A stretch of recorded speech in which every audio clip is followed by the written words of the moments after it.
I was like, why aren't you using your healing abilities? And I was like, what? But that, I didn't know what we were talking about, but that started me off on the path because my psychic's amazing because she predicted that my mum bought orange cushions. So I went in and she went, you Chinese people are so great with your olive skin. I was like, Chinese, I'm not Chinese. I always usually ask the guests if they have a funny story and if there's a spiritual life lesson behind it. I don't know whether it's funny or not, was that, which I already said in uncle, just almost jumped across the table at me. Oh, and yeah. said, you know, I was like, why aren't you using your healing abilities? And I was like, what? But that, I didn't know what we were talking about, but that started me off on the path because then I started thinking about it. Yeah. Then I used some self-healing. I was reading books about it. As the years went on, I started doing Reiki and spiritual healing. So I suppose the only funny part was him trying to almost jumping across the table and me jumping away. But off then on that path. Yeah. Oh, do you know what? You just reminded me of quite a funny story. Back in the day before I was doing all the spiritual stuff, there was a time when I tried really hard to have my first child. And it was like after a year and a half of trying, there wasn't any success. And I was feeling quite sad. And I was thinking, I really want a baby, but it's not happening right now. So I had a friend at work who said, see my psychic. And she goes, my psychic's amazing because she predicted that my mum bought orange cushions. And I was just like the biggest skeptic ever. And I was thinking, I don't really believe in this stuff, but you know, I would like that question answered whether I'm going to have children or not. And you know, I'm not going to poo-poo any idea unless I've actually experienced it myself. Anyway, fast forward to the actual day, I thought, you know, I'm not going to let the lady cold read me, because sometimes people, when they're psychic, cold read a person and they make educated guesses based on whether you're validating their guess or not. And so I thought I'm going to try and give her 0 clues, because I need to know it's coming from her psychic abilities and not from what I'm trying to give her in terms of clues. So I took my wedding ring off at the time and I thought, I'm going to see if she knows if I'm married. I'm going to see if she knows anything about me. So I went in and she went, you Chinese people are so great with your olive skin. I was like, Chinese, I'm not Chinese. And then she goes, ooh, and you have a Chinese boyfriend. I went, like I don't have a boyfriend. I was thinking, my brain was like, you know what? I'm married to a white man, not Chinese, whatever. The next thing that came out of her mouth. And she goes, oh yeah, and he owns a Chinese takeaway, a very successful one. I was thinking, he's the opposite. He's like such a white man who owns a company on like renewable stuff. Takeaway.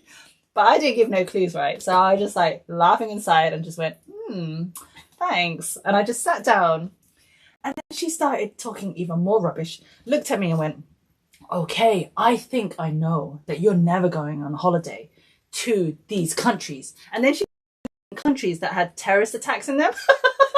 And I was like, no shit, I'm not going to go to those countries that have terrorism going on.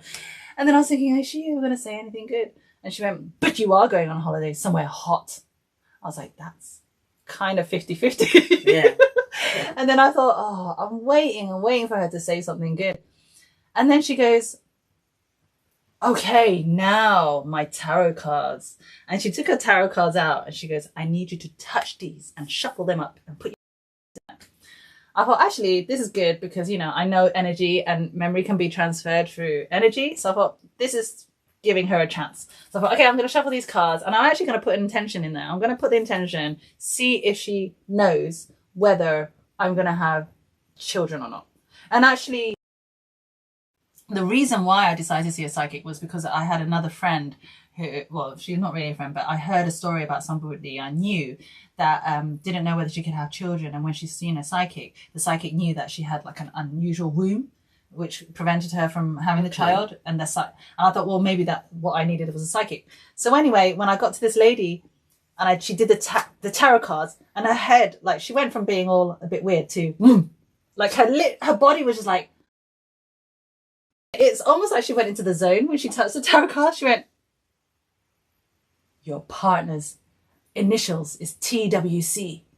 And I was like, wow, that's a good guess. Because it was. His initials was TWC, the most English name possible. And then she guessed his name. Like the 3 names, the English name. And then she goes, he's not Chinese. He's not got a takeaway. She goes, you're going to have 2 girls. And that's all I needed to hear, basically. I kind of just needed that.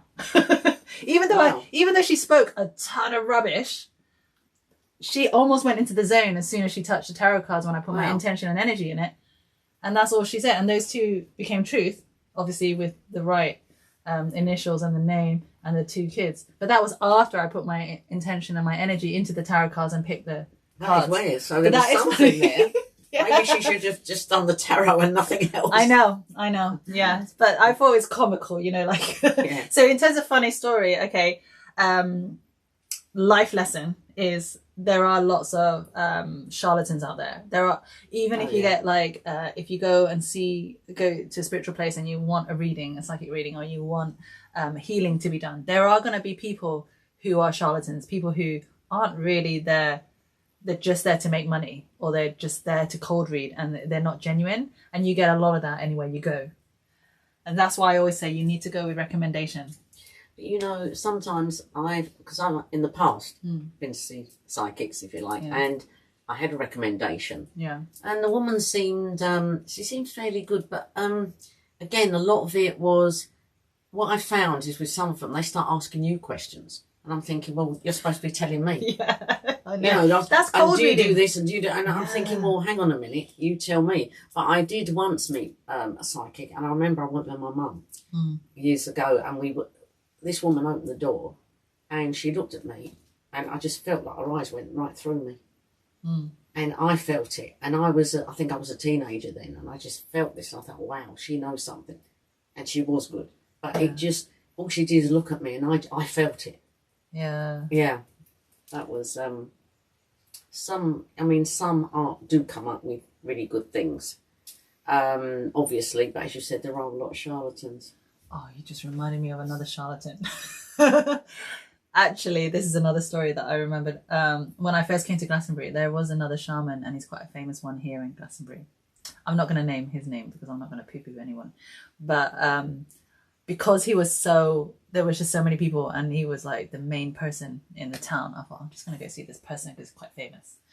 I went in there, and because I like to, before I refer anybody to anybody, I like to experience it myself. Yeah, so I would never recommend anybody unless I experience myself. And so I went to the person, and then already I could feel like, I could tell my intuition was telling me, this is not the right time, this is not the right person. Right. But I ignored, because I'd already made the appointment. I thought, well, I'm just going to see what it's like. So I went in there, and then he continued to literally list all the celebrities he'd done. It's like, I done Keanu Reeves, I done so-and-so, I done this. And I was like, whoa, you know, that's you. Like, this is my session. This is my hour. Yeah. You're talking about other people trying to get credit and validation. And I thought, you don't want that to happen. And then already I was taken aback by why he needed to tell me all of those things. I was just here to literally try and get some healing and some answers. And then he proceeded to talk about all the people in my life that actually didn't exist, and then start talking about people that were attached to me in my aura that I knew didn't exist. And like the whole time I was out there, I felt he was just making it up. Like, honestly. But what was he supposed to be doing? Because as a shaman, you have an intention. Like, you go to them for healing or for help with your soul. Yeah, so he was a shaman, but he didn't do any shaman things on that day. Right. What he was using was his mediumship. So he was using his psychic abilities, saying things like, I had a boy and a girl, which I don't, just got 2 girls. And he was saying things like, you know, I'm attached to, and then he would explain whatever's behind. But for me, I already, because I'm so sensitive to energy, I already know the group of friends that I have surround me in terms of energy. So yeah, it was quite disappointing. So you just have to watch out, guys, who you go to. Experience it yourself. It does, as you said, that doesn't sound like shamanism. No, I'm not quite sure. No. People have lots of different. Yeah. No, I know. As you said, or mediumship. I mean, did you actually go there with a question, or did you say to him? I did have a question. And he didn't answer it? No.